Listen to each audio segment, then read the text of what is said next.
Let me move on to money, because money might have been the pre-internet way of controlling the population. What do you tell people to do with their money, how to be aware of money, and how is money used in a similar way as a psychological tool? Well, money doesn't really exist. It's a theory. If you look at how the world's been acquired, it's been done by a banking scam where you lend people money that doesn't exist. We call it credit. And you charge them interest on it. And if they don't pay the money back plus interest, then you get their wealth that does exist. You get their home, their business, their land, their resources, whatever. And we've been through a process of banks lending credit, figures on a screen, greatly in excess of what they have as assets, called fractional reserve lending.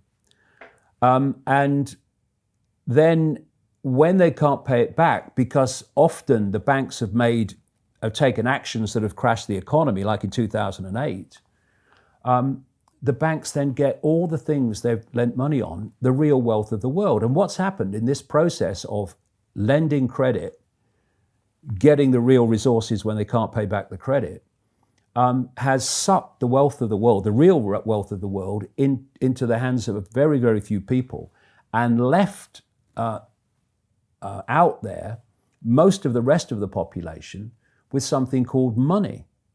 And money only buys anything because we take it seriously. You know, if it's just a piece of paper, and this is the point, it's meant not even to be a piece of paper, it's meant to be purely electronic. And so we have this fresh air money that is worth something because the buyer and the seller believe in it, and only because of that. And the real wealth of the world has been sucked into the hands of a very few people by lending this scam called credit. Another interesting thing about this money situation is when you go to a bank and you say, borrow £50,000, they'll type into your account £50,000 in credit.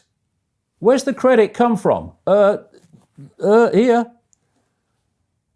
But you're not paying back £50,000. You're paying back £50,000 plus interest. The interest is never created, only the principal. Because people think that governments create money. Money is overwhelmingly created by private banks issuing credit. That's how so-called money comes into circulation. So what this means is creating credit for the principal but not the interest, is that at no point is there ever enough money, credit or otherwise, in circulation to pay back all the debt and all the interest on the debt outstanding. So people losing their homes and their businesses and their resources, etc., is built into the system on purpose. Now, when there's an expansion of the money supply, an expansion of money in circulation, Peter paying Paul, that seems, to hide it to an extent. But once you squeeze the money supply, you take money out of circulation, it becomes obvious that there's nothing like enough money in circulation to pay back all the debt. So there's people losing their homes, their resources, their things that they own, for no other reason that there simply is not enough money for everyone to pay back the debt. So what do the banks do? Ooh, we'll have that. And this has been going on for centuries, and they've hijacked the real wealth of the world by doing this. And the next stage, which is in my books from the early 1990s, is the cashless society. I was pointing out, purely by knowledge of what this agenda was, that they were going to get rid of cash. And look at it. Cash is flying out of circulation. In some places like Sweden, it's almost totally cashless.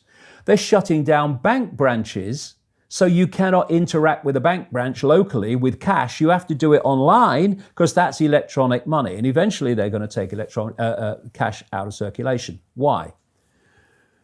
Because when you go into a store now or anywhere and you give them a credit card, electronic money, and they say, sorry, the system won't accept your card, well, you can still pay cash.